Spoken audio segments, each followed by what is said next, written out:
जो पाबंदी से ज़कात अदा करने वाले हैं। आगे फरमाया कि और वो मोमिन फला पाते हैं, वो मुसलमान कामयाब हैं जो अपनी शर्मगाहों की हिफाजत करने वाले हैं। इल्ला अला अज़वाजिहिम औ मा मलकत ऐमानुहुम फ़इन्नहुम गैरु मलूमीन, मगर ये कि अपनी नफसानी ख्वाहिशात वो अपनी बीवियों से पूरी कर रहा है या अपनी कनीज या बांदियों से, जो कि उस जमाने में शरअन जायज़ हुआ करता था लेकिन अब जायज़ नहीं है। तो अगर कोई अपनी ख्वाहिशात की तकमील अपनी बीवियों के साथ करता है, फ़इन्नहुम गैरु मलूमीन, तो वो मलामत के हकदार नहीं है।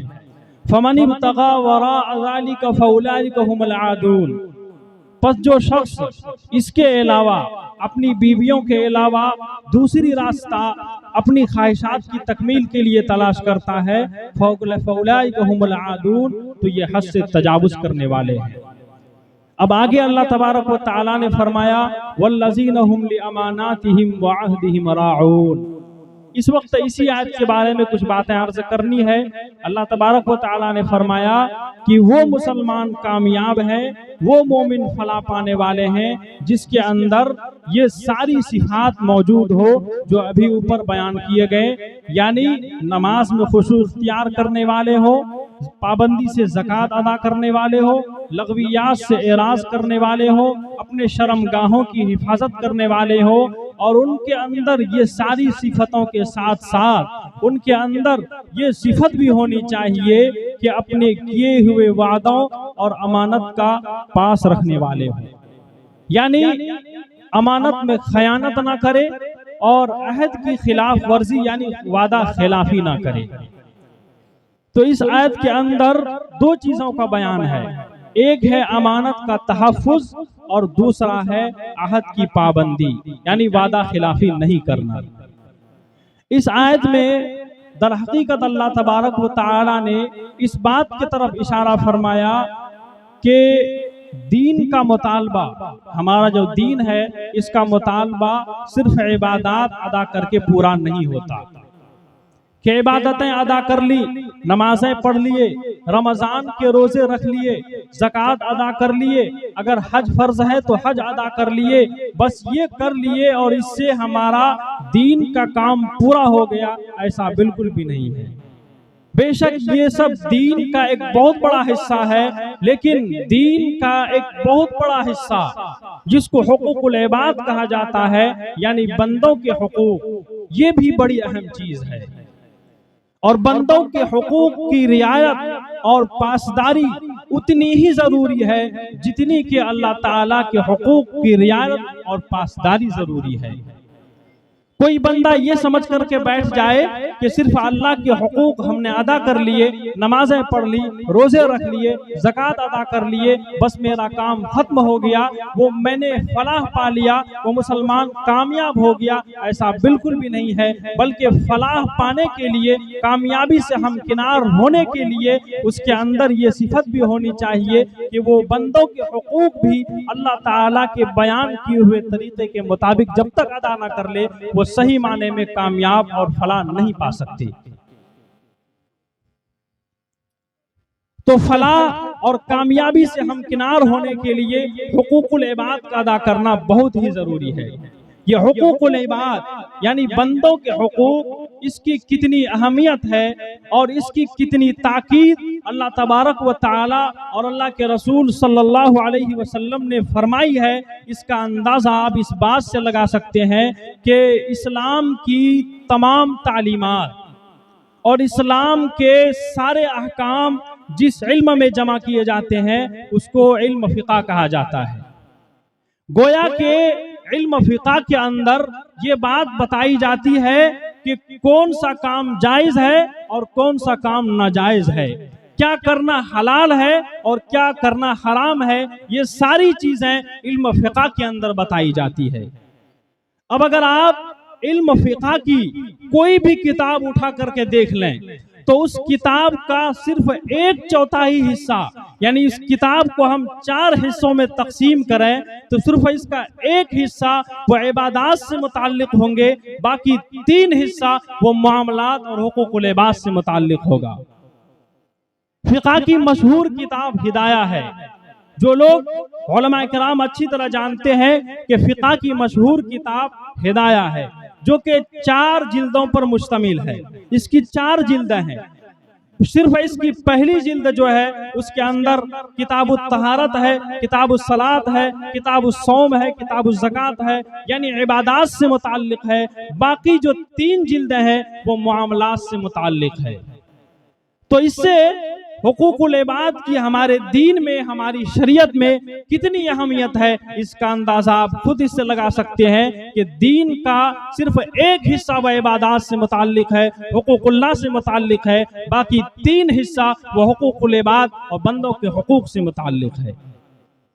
और हुकूकुल इबाद शरीयत में इसकी कितनी अहमियत है, इसका अंदाजा आपको इस बात से भी होगा कि जो हुकूकुल्लाह का मसला है, यानी अल्लाह के हुकूक में अगर हमसे कोई कोताही हो गई, हमसे कोई गुनाह सरजद हो गया, तो अगर हम तन्हाई में बैठकर अल्लाह के सामने गिड़गिड़ा लिए और अल्लाह को ये कह दिए, या अल्लाह हमसे ये गुनाह सरजद हो गया, तू तो बड़ा करीम है, तू माफ करने वाला है, या अल्लाह तू माफी को पसंद करता है। आप तन्हाई में बैठकर अस्तगफिरुल्लाह रब्बी मिन कुल्ली ज़ंबी व अतूबु इलैह पढ़ लिया, तो खुदा की रहमत से ये उम्मीद है कि हमारे वो गुनाह मिटा दिए जाते हैं। बल्कि हदीस शरीफ के अंदर आता है, अत्ताइबु मिनज़्ज़ंबि कमल्ला ज़ंबला, कि गुनाहों से तौबा करने वाला शख्स ऐसा है जैसा कि उसने कोई गुनाह किया ही ना हो। तो जब गुनाह कोई सरजद हो गया, अल्लाह के हुकूक में हमसे कोई कोताही हो गई, तो हम तन्हाई में बैठकर अल्लाह के सामने गिड़गिड़ाएंगे, तो वो गुनाह अल्लाह तबारक व तआला हमारा माफ कर देगा। माफ ही नहीं करेगा बल्कि हमारे नाम आमाल से मिटा भी दिया जाता है। वो ऐसा है कि हमने वो गुनाह किया ही नहीं। लेकिन हुकूकुल इबाद का मसला यह है कि अगर हम किसी बंदों के हुकूक को हड़पा है, किसी की जमीन हड़प कर ली है, किसी को नाहक मारा है, किसी को सताया है, किसी को तकलीफ पहुंचाई है, तो इसका मसला यह है कि अल्लाह तबारक व तआला उसको किसी हाल में माफ नहीं करेंगे। ऐसा नहीं है कि अल्लाह ताला माफ करने पर कादिर नहीं है, अल्लाह ताला माफ कर सकते हैं, लेकिन अल्लाह तबारक व तआला ने कानून बनाया है कि बंदों के जो हुकूक तुमने हड़पे हैं, जब तक वो बंदा तुमको माफ नहीं कर दे, तो अल्लाह ताला किसी भी हाल में उस हक को माफ नहीं करने वाले। तो इससे हमें हुकूकुल इबाद की संगीनी का पता चलता है कि हुकूकुल इबाद हमारी शरीयत में कितनी अहमियत रखती है। लेकिन अफसोस का मकाम है कि आज हमने हुकूकुल इबाद को बहुत पीछे छोड़ रखा है। नमाजें तो हम पढ़ लेते हैं, रमजान में रोजे भी रख लेते हैं, ज़कात भी अदा कर लेते हैं, किसी पर हज फर्ज है तो वो हज भी शौक से अदा कर लेते हैं। लेकिन जब मामलात की बारी आती है, हुकूकुल इबाद का मसला आता है, तो उसमें हम बहुत पीछे चले जाते हैं। नमाजें पढ़ते हैं लेकिन अपने भाई के हक को हड़प करके बैठे हुए हैं। नमाजें तो हम पढ़ रहे हैं लेकिन अपनी बहनों के हकूक को दबाए बैठे हुए हैं। हम नमाजें पढ़ रहे हैं, टोपी लगा के घूम रहे हैं, बहुत नमाज पढ़ते हैं, बड़ा मुत्तकी है, लेकिन हुकूकुल इबाद का जब मसला आता है तो हम बहुत पीछे नजर आते हैं।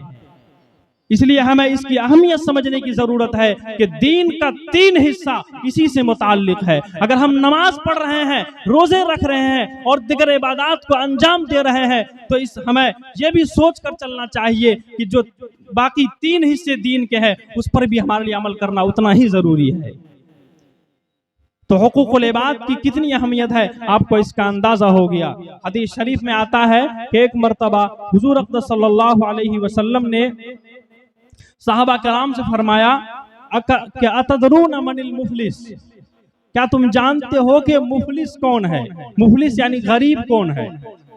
तो सहाबा कराम रिज़वानुल्लाहि ताला अलैहिम अजमाइन ने जवाबन अर्ज किया कि फीना या रसूल अल्लाह मल्ला दिरहम वला मता, कि अल्लाह के रसूल सल्लल्लाहु अलैहि वसल्लम, हम तो मुफलिस यानी गरीब उसको समझते हैं जिसके पास माल व मता ना हो, दिरहम ना हो, हम लोग भी उसी को समझते हैं। तो सहाबा कराम ने ये जवाब दिया।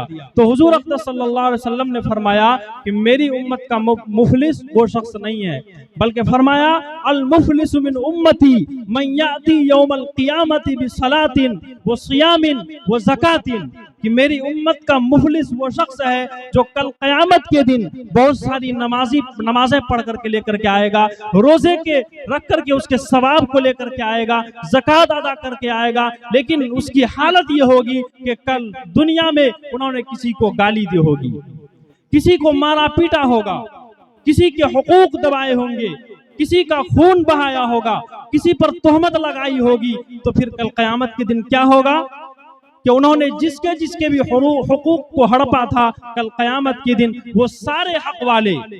हम लोग हमेशा इस हदीस को जब तालीम करते हैं ईशा के बाद सुनते रहते हैं, लेकिन हमारे दिल में ये बातें नहीं उतरती है। तो कल क़यामत के दिन क्या होगा कि वो सारे हकदार जिसके हुकूक को इन्होंने दुनिया में हड़पा था, सारे हक वाले आकर के खड़े हो जाएंगे। फिर उनके सारे हकदारों को इनकी नेकियों में से उठा उठा कर दी जाने लगेंगी।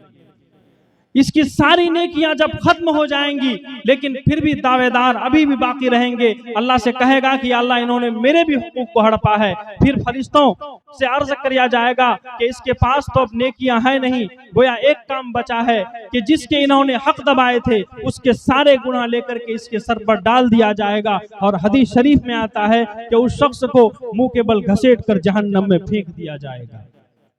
तो हकीकत में मुफलिस और गरीब तो वो शख्स है कि दुनिया में हमने नमाजें पढ़ ली, फजर में जगने का हमारा मन नहीं कर रहा था, लेकिन फजर में ठंडी को बर्दाश्त करके नींद के एक मीठी नींद को तोड़ करके हम नमाज पढ़ने के लिए गए।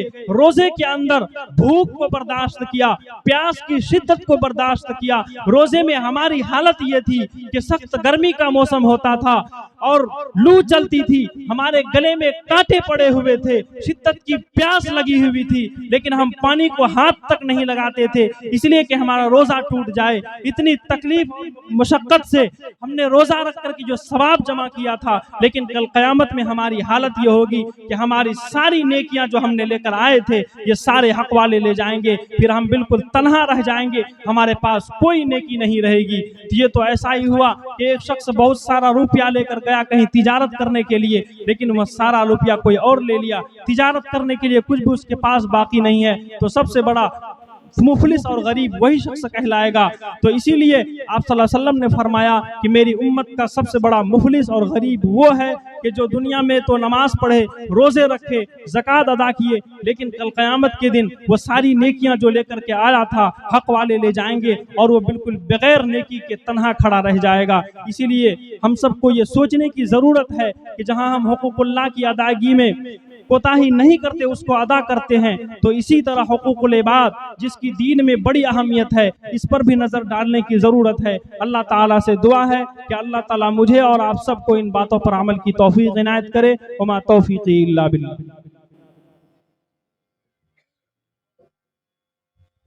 हजरात, मेहमानों के